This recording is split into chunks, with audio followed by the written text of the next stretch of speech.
Las dificultades económicas y el desencanto con la política empujan a la generación más preparada de la historia de España a reinventarse. Marcados por la recesión y el desempleo y adictos a las nuevas tecnologías y redes sociales, los jóvenes y los no tan jóvenes también quieren consumir.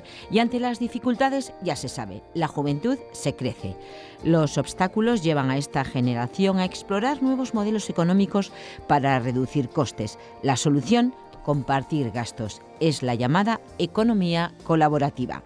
Pero no vamos a avanzaros más porque para ello vamos a escuchar hoy en este tramo de Sin Distancias a tres expertos que nos van a desvelar todas las claves para entender esta nueva modalidad de consumo que invita a disfrutar compartiendo. Conduce este coloquio Jorge Benedicto, catedrático de la Facultad de Ciencias Políticas y Sociología de la UNED.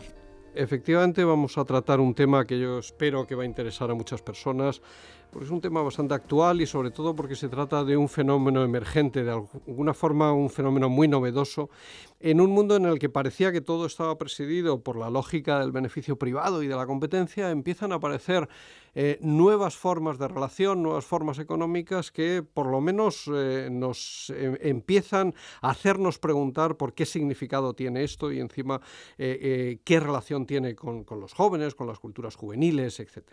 Bueno, para hablar de este tema, que ya veréis que es un tema interesante y muy amplio y que daría para varios programas, tenemos a dos personas que saben mucho de estas cuestiones desde distintos puntos de vista. Conmigo tengo a Luis Enrique Alonso, que es catedrático de Sociología de la Universidad Autónoma de Madrid, que es uno de los expertos, si no el máximo experto que hay en España en temas de sociología del consumo, en temas de sociología del trabajo, movimientos sociales y sobre todo Luis Enrique es experto en diseccionar todos estos fenómenos emergentes que aparecen en nuestras sociedades.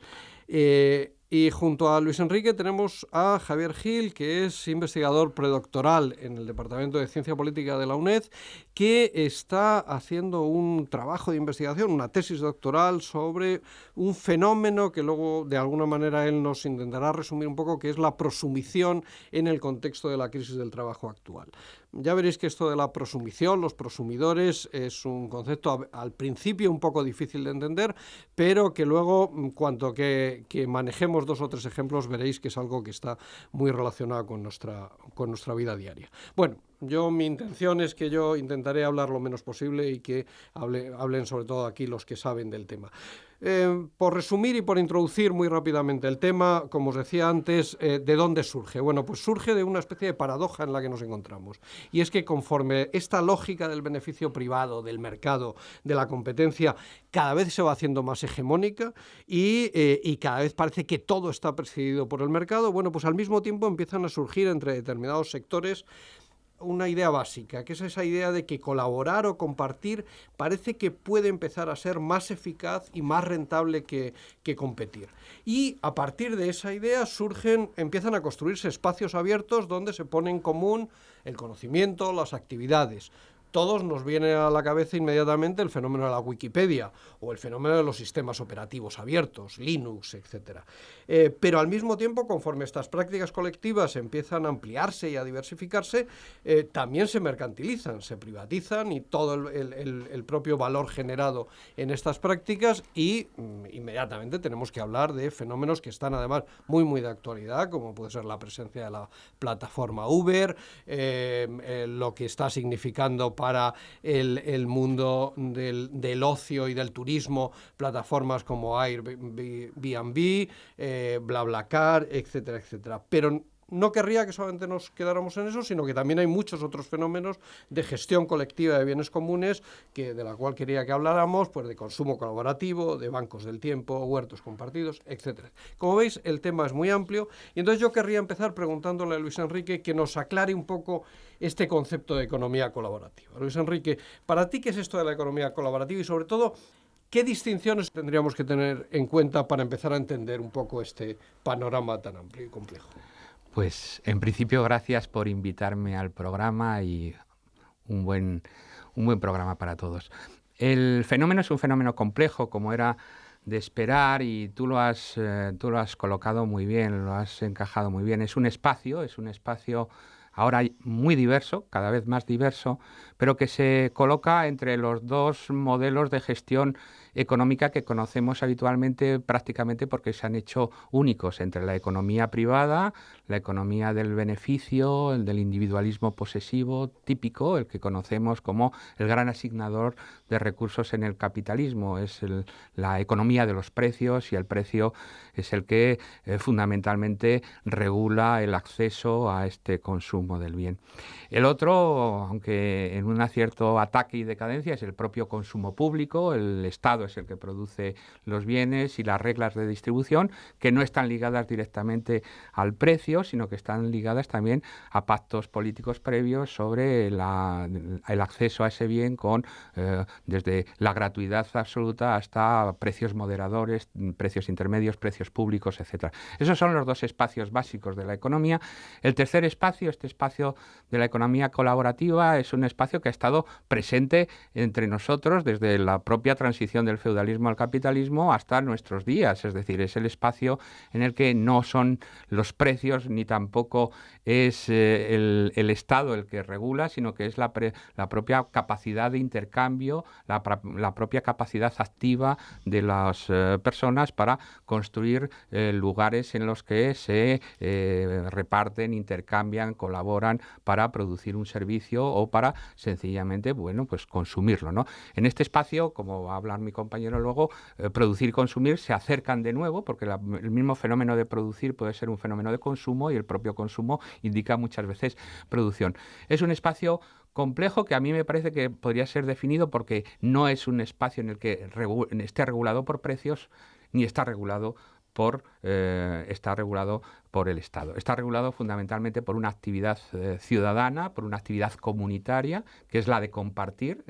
La traducción muchas veces está entre economía colaborativa y economía compartida. El hecho básico es esta share economics, es compartir, y significa que podemos conseguir beneficios en la cooperación donde antes pensábamos que solamente íbamos a encontrar beneficios en la adquisición o beneficios en el seguimiento de los programas públicos. Ese es el espacio fundamental, un espacio que luego se va a abrir en diferentes experiencias que van desde movimientos sociales, desde residuos de economías cooperativas antiguas, hasta situaciones mucho más nuevas, donde evidentemente, como tú has señalado en la presentación oportunamente, es el tema de la facilitación que supone la tecnología de Internet y la tecnología de redes, que permite compartir cosas que antes eran muy difíciles de compartir. Pero la economía compartida ha estado siempre con nosotros, porque todo el mundo ha compartido y ha tenido un espacio comunitario que es mayor del que muchas veces hemos pensado y hemos tenido en cuenta. Yo creo que queda claro entonces que estamos hablando de un fenómeno muy amplio, de un fenómeno muy diverso, y un poco por seguir con esta línea, yo, Javi, lo que te preguntaría es entonces, ¿podríamos hablar de economía colaborativa casi dentro de un conjunto de prácticas colaborativas? Incluso me gustaría que, si es posible, pues me contaras algún tipo de ejemplos de este tipo de prácticas en distintos ámbitos de la vida, para que veamos que no solamente estamos hablando de fenómenos estrictamente económico-mercantiles, sino que parece que también hay, bueno, conocéis muchas experiencias en distintos ámbitos. Sí. Pues bueno, se pueden hablar de prácticas colaborativas y de hecho, estas prácticas están penetrando todos los ámbitos de la vida de las personas, no solo lo económico, sino también lo cultural, lo político, lo identitario, los afectos, el ocio, etcétera.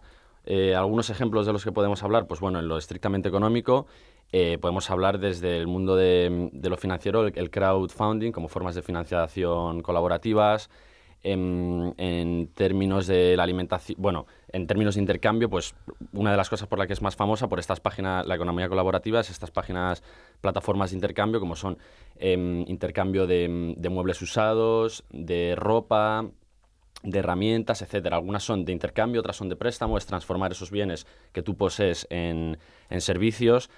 También llegan a otro tipo en el mundo de la alimentación, pues por ejemplo, no solo formas de organizarte para que los consumidores se organicen para poder adquirir conjuntamente, colectivamente, ciertos productos, está muy asociado al consumo local o el consumo ecológico, por ejemplo, sino también a la producción colectiva. Es decir, yo tengo un huerto, tengo una tierra, pero no tengo tiempo para cultivarla, pero hay otra persona que tiene ese tiempo y que quiere vivir esa experiencia, pero no tiene esos recursos. Entonces, nos asociamos para poder llevar a cabo este proyecto y, bueno, ya según el portal y el tipo de colaboración, pues se reparten los productos de la huerta, etcétera. Entonces esto, bueno, hay muchos, como has mencionado antes, en el ámbito del car sharing, ¿no? Del compartir coches, de alquiler de coches, con la vivienda también, de muchos tipos, ¿no? Desde el más privativo como es Airbnb hasta Couchsurfing, Be Welcome, etcétera.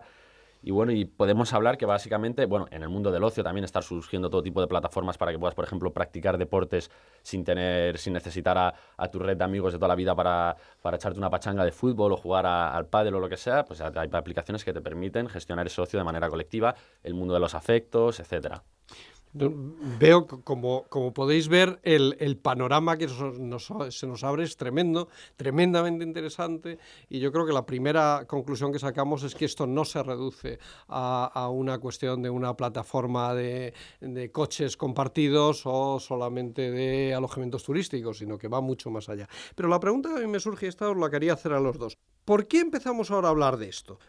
Ahora en estos últimos años, cuando parecía que por un lado la lógica esta de la competición, del beneficio privado había arrasado.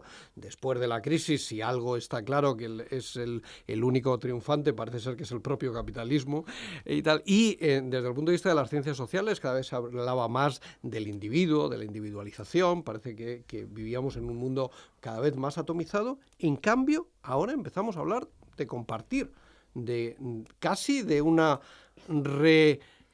revitalización de la idea de la comunidad. ¿Por qué creéis que esto tiene algo que ver la crisis con esto o no? Pues yo, Jorge, creo que tiene muchísimo que ver, pero recoge experiencias, elementos y tradiciones que vienen de mucho antes. Como tú muy bien decías, el tema va mucho más allá del estricto concepto de lo económico mercantil. Es una economía de la vida cotidiana, una economía general, una economía de los tiempos y una economía de la vida.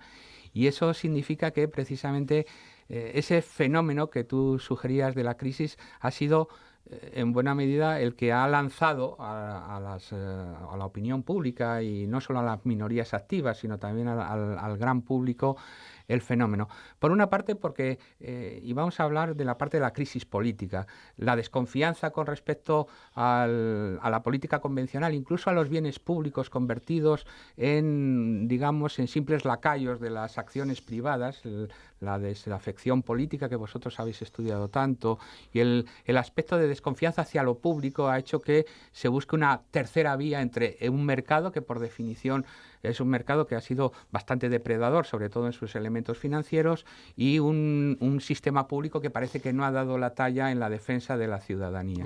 Y en ese sentido yo creo que ahí se ha abierto un espacio, en cierta manera ideal, pero muy efectivo incluso para construir un concepto de lo público no estatal.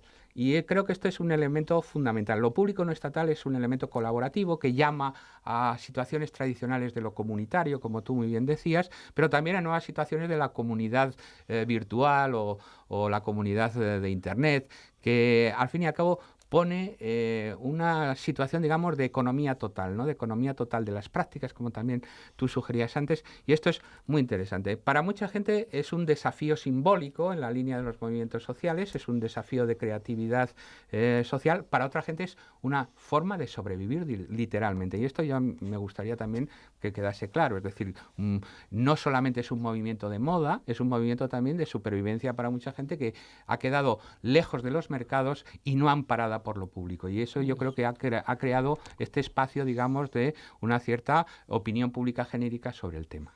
Javier, porque tú alguna vez me decías que, cuando comentábamos esto, que a ti te gustaría también incluso ponerlo no solamente en la crisis, a lo mejor financiera más concreta, sino un poco más en el largo plazo, ¿no? Un poco en la crisis del trabajo. Claro, sí, o sea, esto sería, bueno, como causa, yo creo que lo principal es las innovaciones tecnológicas que posibilitan unas formas de comunicación y organización y de intercambio que antes a lo mejor no eran posibles, aunque ese excedente social en forma de yo tengo un huerto que puedo compartir, una vivienda, conocimiento, etcétera, no tenía esas formas o era demasiado costoso en términos sociales, no solo económicos, realizar esos intercambios. Y estas innovaciones permiten que se hagan, ¿no? Pero sí, luego, como ya ha hablado Luis, o sea, estamos viendo que la crisis en términos de una crisis de reproducción social, es decir, un proceso que iniciado en los años 70 se puede ver como un proceso de privatización de la vida, recortes, austeridad, etcétera, a cambio de un acceso a crédito donde ya las personas empresarias en sí mismas tienen que saber calcular, asumir riesgos y saber desenvolverse en esto que es la sociedad, actuando cada vez más como si fueran empresas, ¿no? Entonces, esta crisis significa una crisis de reproducción, es una crisis del trabajo también, ¿no? Como se está viendo, por ejemplo, en España, y que estas formas de la economía colaborativa pues puede servir, por ejemplo, para poder subsistir, ¿no? Entonces, estamos viendo también, pues bueno, como plantean Harvey y muchos otros autores, es decir, que el paro, o sea, el desempleo cada vez va a ser mayor y que nos tenemos que acostumbrar a las sociedades económicamente avanzadas a cada vez mayores tasas de desempleo. Entonces, ¿hasta qué punto las economías colaborativas pueden convertirse en forma de subsistencias precarizadas, etcétera, etcétera, ¿no? Entonces, ahí está la ambivalencia entre economías colaborativas mercantiles, de la subsistencia, economías informales y otros ámbitos donde directamente son formas directamente politizadas de transformación social, ¿no? En ese sentido, perdona Jorge, una cosita, cuando antes hablábamos cuando preguntabas sobre la forma de cooperación, o sea, yo creo que es un modelo de economía, por lo menos en su faceta mercantil, que es como a través de la cooperación, no es que se reduzcan los beneficios o la competencia, etcétera, sino que es cómo generar más competencia, más beneficio, más mercantilización, más mercado y más atomización a través de esas prácticas de cooperación, ¿no? Es decir, que a través de las economías colaborativas también estamos viendo cómo el mercado consigue penetrar ámbitos que si no fueran, porque son los propios individuos quienes lo desarrollan en ámbitos como puede ser lo doméstico, lo más privado de su intimidad, de su vida, no podría penetrar en el mercado, ¿no? Bueno, quiero aprovechar un momento para que nos cuentes, pero muy poquito, no nos cuentes la tesis en completo, este concepto de prosumición que nos decías para que la audiencia no se quede con las ganas. Bueno, ¿A qué te refieres con Pues con muy este brevemente, concepto? es que si hasta el momento se ha podido dividir la sociedad más o menos entre productores y consumidores, ahora surge un nuevo sujeto que es el prosumidor, que bueno, todas las sociedades, las categorías de consumidor y productor son categorías propias del capitalismo. Las sociedades precapitalistas o no capitalistas podemos entenderlas como sociedades prosumidoras. Ahora con esto que estamos hablando surge esta nueva categoría dentro del marco del mercado también, entonces es que cada vez más la producción se genera en espacios de consumo mientras que el consumo se vuelve productivo. Un ejemplo sería Facebook. Una persona está utilizando Facebook en su tiempo libre de ocio como una forma de consumo, a la vez está generando beneficios para la empresa. Otra forma sería BlaBlaCar, por ejemplo, donde tú transformas un viaje de ocio, como puedes irte de vacaciones a Barcelona a pasar un fin de semana y pones un anuncio, metes a 3 personas en tu coche que te dan 30 euros cada uno y acabas ese viaje de ocio transformándolo en un viaje que te genera beneficios económicos para ti. Entonces, ya las categorías, ¿qué es eso? Un tiempo de ocio, un tiempo de producción económica. ¿De qué estamos hablando, no? Muy interesante. Creo que tendremos que hacer otro programa sobre lo de la presunción. Bueno, para que no se nos consuma demasiado el tiempo, el programa se llamaba Los jóvenes y la economía colaborativa. Yo quería ahora plantearos el tema de los jóvenes. Es decir, sí parece evidente que en todos estos fenómenos, tú ponías ahora el ejemplo de BlaBlaCar, es un fenómeno que por lo menos empieza a generalizarse alrededor de la población joven en España. Luego sé que tiene más usuarios, pero la presencia de los jóvenes es importante. Yo quería preguntaros a cualquiera de los dos, desde vuestro punto de vista, esta dinámica emergente de lo colaborativo, del compartir, ¿qué papel creéis que juegan los jóvenes en esta revitalización de la idea de lo común, de lo colaborativo? Y si creéis que es algo que de alguna manera está impregnando las culturas juveniles, o por lo menos de determinados sectores juveniles. Para mí, por las investigaciones que hemos hecho, precisamente con esta idea de la vulnerabilidad especial de la juventud ante la crisis, ha generado también una especial actividad de los jóvenes, de los diferentes tipos de juventud en el fenómeno colaborativo, en el fenómeno de compartir. Seguramente también por problemas de acceso tecnológico y de conocimiento tecnológico y por una cierta actividad social y por una curiosidad social lógica casi siempre de los fenómenos juveniles de movilización. Evidentemente, en cualquier proceso de innovación social, el mundo joven es uno de los bastiones fundamentales y en este no iba a ser menos. Yo creo que además esta idea de esperar en buena medida muchas veces que fuera el Estado el que resolviera los problemas desde una manera, digamos, de ciudadano pasivo. Muchos de estos jóvenes no están ni siquiera socializados en una cultura de lo público tradicional, ha hecho que, o bien vamos a llamar el joven integrado convencional, espere la solución de mercado o espere una solución pasiva, pero muchos jóvenes activos han puesto, digamos, su inventiva y su manera de considerar la realidad a jugar, y por eso yo creo que es un fenómeno bastante asociado a un fenómeno juvenil. Me refiero a estos mundos compartidos y estas economías colaborativas. Pero, sin embargo, tampoco es un fenómeno ajeno de otras edades y ajeno de otras situaciones, porque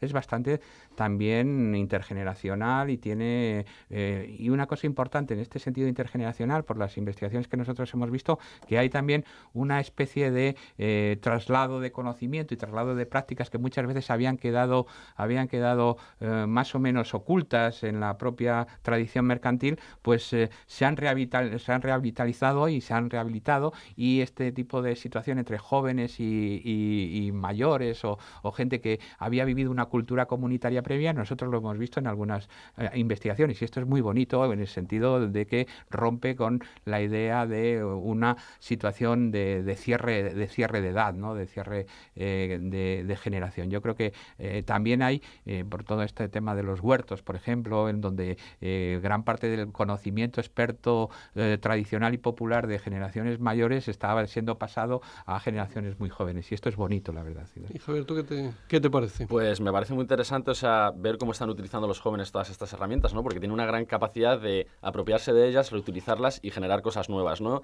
Entonces, además, observar quizás tendencias que se pueden dar en el futuro por cómo las están utilizando ellos. Por ejemplo, el fenómeno youtuber es una cosa, bueno, el youtuber es una persona que se cuelga hablando de cualquier cosa, surge con los jóvenes, con los adolescentes, en su formato de gamers, es decir, jóvenes adolescentes que se graban jugando a videojuegos, hablando sobre videojuegos, lo suben a la red. Entonces empiezan a tener millones de seguidores, se convierte en una práctica habitual y se convierte en un fenómeno, los gamers. ¿Qué pasa? Eso ha trascendido el ámbito de los videojuegos y ahora hay todo tipo de gamers.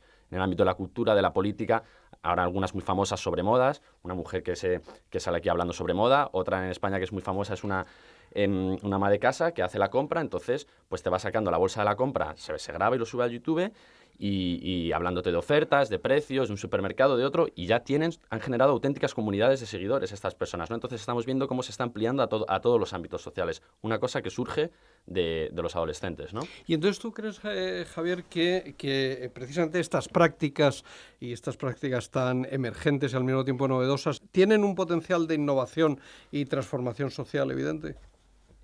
Por supuesto que lo están teniendo, o sea que el impacto que están teniendo en la sociedad es enorme y va a ser aún mayor. ¿Hacia dónde es esa transformación? Pues eso es lo que está ahí no se sabe, ¿no? Por un lado, o sea, están generando nuevas formas de mercantilización muy fuertes, mucha precarización, pérdida de regulación, de derechos, etcétera, y por otro lado sí que están generando, como hablábamos antes, formas de reproducción que no ponen en cuenta, o sea, que no ponen en el centro la producción de valor o lo económico, sino, como hablaba antes Luis, pues la sostenibilidad de la vida, podemos decir, ¿no?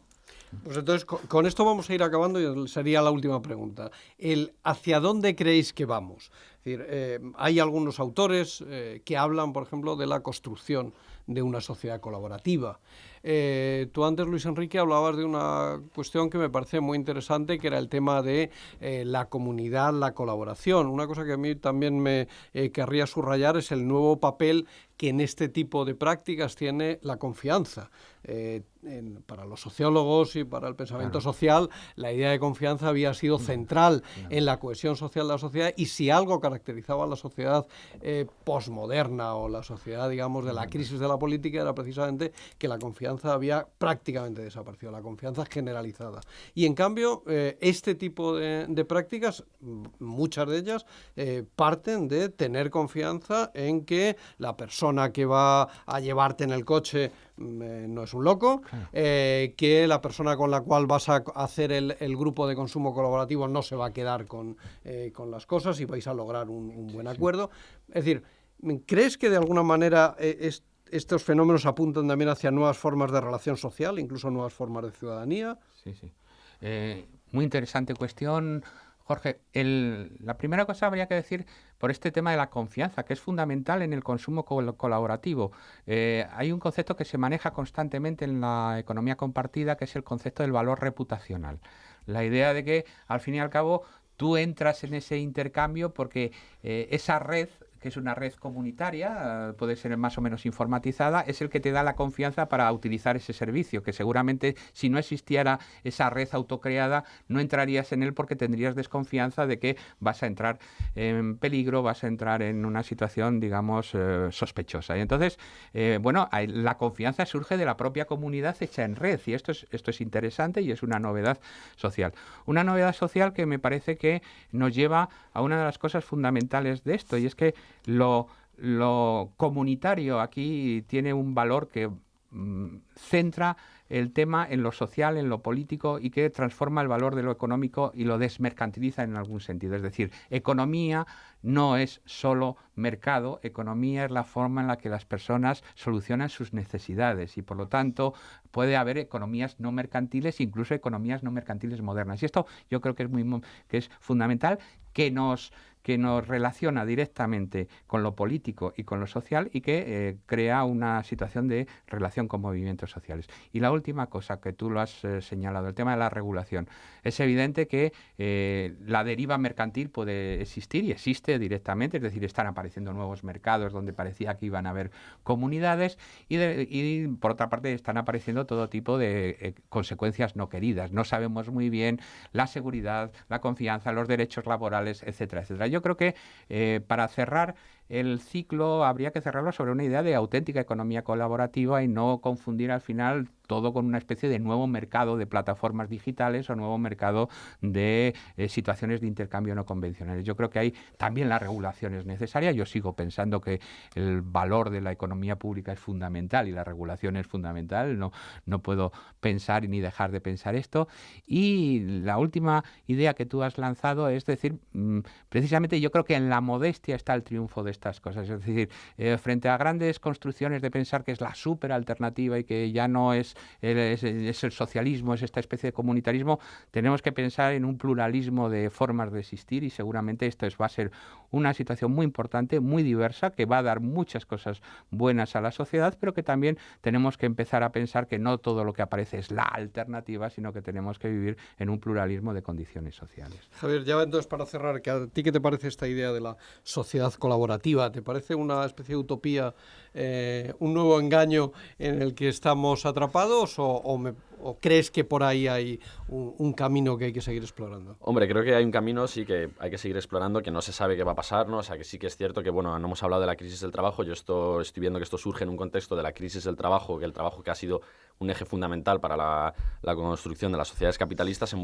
Entonces, está la crisis, hay un montón de conflictos en distintos ámbitos, entonces nada está decidido. Creo que esto cada vez tiene más posibilidades, que está teniendo cada vez un impacto mayor. Entonces, hablar una cosita de lo que has comentado de los sistemas de reputación, por ejemplo, este tipo de confianza, son sistemas de reputación que ponen muchísima presión sobre la persona. O sea, tú ya no confías en una persona, tú ves la reputación que tiene y dices, 5.000 usuarios han votado, que han tenido una buena experiencia con él, me puedo fiar, puedo confiar en esta persona. Claro, ¿qué significa eso para un trabajador de Uber, un conductor de Uber, por ejemplo? Uber, en una puntuación de hasta 5, a partir del 4,6, cuando baja del 4,6, le echan directamente, no permiten que siga conduciendo para la plataforma, cuando a lo mejor ha pedido un préstamo para comprarse ese coche de lujo que necesitas para conducir en Uber, etcétera. Entonces, estos sistemas de reputación acaban poniendo mucha más presión también sobre el trabajador. ¿Qué pasa cuando cometes un error? Ese error va a quedar siempre reflejado ahí.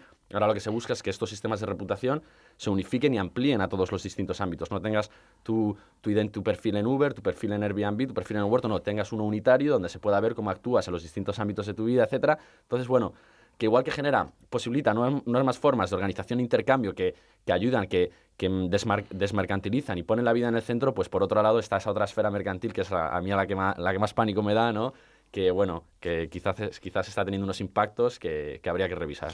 Bueno, a mí me parece que yo creo que con esto vamos a cerrar. Claramente el tema nos daría para varios programas, ya veremos si somos capaces de organizarlos, pero yo creo que ha estado muy bien que veamos las propias contradicciones del fenómeno.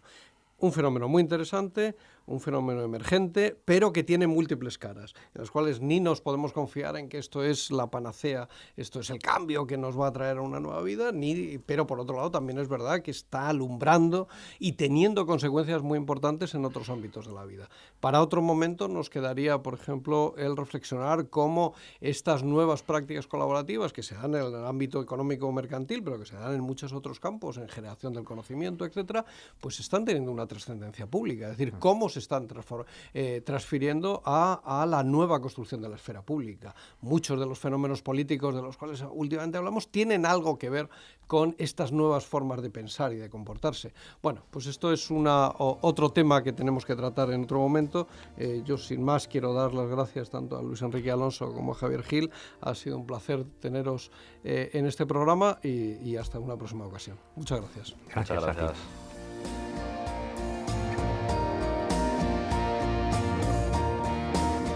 Parece que la economía colaborativa ha venido para quedarse y veremos si consolidarse.